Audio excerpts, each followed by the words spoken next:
El roadshow importat d'Holanda per la Mutual de Conductors comença amb una festa que acabarà malament, com passa en algun lloc o altre gairebé cada cap de setmana. L'objectiu és que els joves sàpiguen divertir-se però conscients dels riscos de conduir begut o anar al vehicle d'algú que sempre els dirà que controla, però que potser els troncarà la vida. ¿Qué pasa, gente? Oye, ¿cómo estamos? Yo estoy de puta madre. Hombre, no es pa' menos, vengo a hacer una cañita en el bar con los colegas y me he sacado el jodido carnet de conducir.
Soc agent de la Guàrdia Urbana des de fa 18 anys.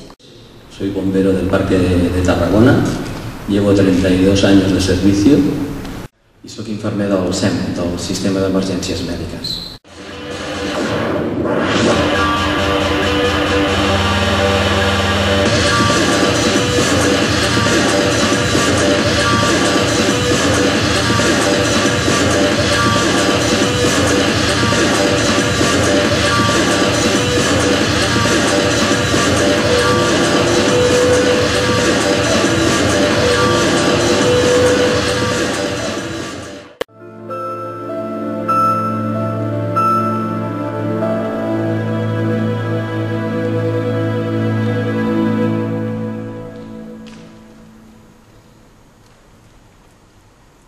Soy médico especialista en rehabilitación y medicina física y mi trabajo empieza cuando acaba el de los compañeros que han hablado. Ya no hay sangre, ya no hay orina, ya no hay gritos, ya no hay gasolina, ya no hay olor a quemado. Tenemos heridas suturadas, tenemos personas que no pueden andar, que hay que moverlas. Tenemos familias que están al lado de sus hijos, de sus hermanos. Vosotros sois los responsables. Las madres os hemos dado la vida. Sois el porvenir. Sois lo que más queremos. Debéis proteger vuestra vida. Avui m'han convidat aquí a explicar-vos una història, la meva història. La meva, que és igual a la de centenars de companys que he conegut durant els darrers 21 anys. Suposo que heu vist com en dècimes de segon es pot canviar la vida per culpa d'una tonteria.